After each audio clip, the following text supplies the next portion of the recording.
ಒಂದು ದೇಶ ಸುವ್ಯವಸ್ಥಿತವಾಗಿ ಮುನ್ನಡೆಯಲು ಕೆಲವು ಕ್ರಮಗಳನ್ನು ಪಾಲಿಸಬೇಕಾಗ್ತದೆ, ಅದಕ್ಕೆ ನಾವು ಕಾನೂನು ಅಂತ ಕರಿತೀವಿ.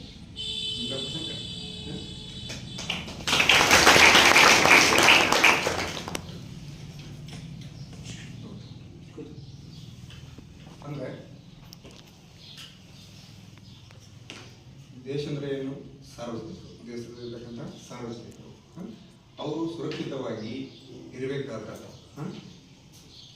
ಏನೊಂದು ರಕ್ಷಣೆ ಬೇಕಲ್ಲ, ಅದೇ ಹಿತರಕ್ಷಣೆಗಾಗಿ ಅವ್ರು ಇದಕ್ಕಾಗಿರ್ತಕ್ಕಂಥದ್ದು ಕಾನೂನುಗಳು.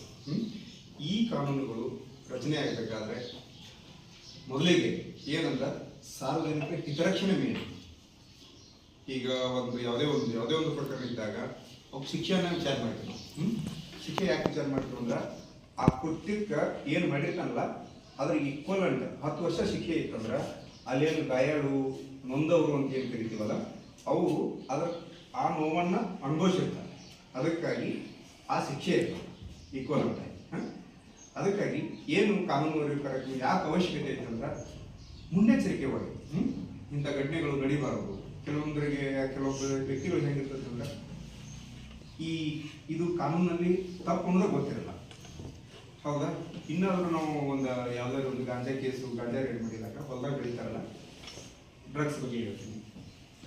ಗಾಂಜಾ ಕೇಸ್ ಮಾಡಿದಾಗ ಇದು ತಪ್ಪು ಐತಿ, ಇಲ್ಲ ಸರ್ ನಾವು ದನಕ್ಕೆ ಹಾಕಿದ್ದೀವಿ, ಎತ್ತಿನ ಸಂಬಂಧ ಹಾಕಿದ್ದೀವಿ, ಅದಕ್ಕೆ ಹಾಕಿದ್ದೀವಿ, ಇದಕ್ಕೆ ಹಾಕಿದ್ದೀವಿ ಅಂತ ಹೇಳ್ತಾರೆ. ಬಟ್ ಯಾವುದೇ ಒಂದು ಗಾಂಜಾ ಆಗಲಿ ತಂಬಾಕಾಗಲಿ ಇವುಗಳನ್ನ ಹೊಲದಲ್ಲಿ ಬೆಳೆಯುವುದು,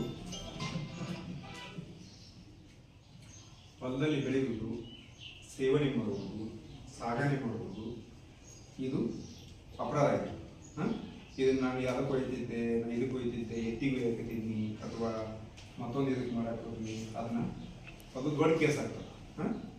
ಈ ಕೆಲವೊಂದಿಷ್ಟು ಪ್ರಕರಣ ವಿಶೇಷ ಕಾಯ್ದೆಗಳನ್ನು ಬರ್ತಾವೆ ನಮ್ಮಲ್ಲಿ. ವಿಶೇಷ ಕಾಯ್ದೆಗಳೊಳಗಡೆ ಮರಣದ ದಂಡನೆ ಇರ್ತಕ್ಕಂಥವು ಕಾಯ್ದೆಗಳು ಹೇಳ್ತೀವಿ.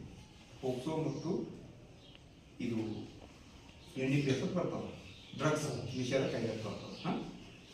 ಆ ಕಾಯ್ದೆಗಳು ಮರಣದ ದಂಡನೆ ಅಂದ್ರೆ ಆ ಕೃತ್ಯವನ್ನ ಮಾಡಿದಂಥ ವ್ಯಕ್ತಿಗೆ ಮರಣದಂಡನೆ ಗಲ್ಲು ಶಿಕ್ಷೆ ಕೂಡ ಹಾಕ್ಬೋದು. ಅದಕ್ಕಾಗಿ ಅದರಿಂದ ಸಮಾಜ ವ್ಯವಸ್ಥೆ ಹಾಳಾಗ್ತದೆ. ಯಾಕೆ ಇಷ್ಟೆಲ್ಲ ಕಾಯ್ದೆಗಳನ್ನು ಯಾಕೆ ಹೇಳ್ತಾರೆ ನೋಡೋಣ.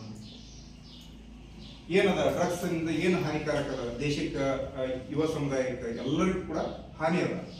ಯಾಕೆ ಹಾನಿ ಅದ? ಯಾವ ರೀತಿ ಹಾನಿ ಅದ? ಏನೇನು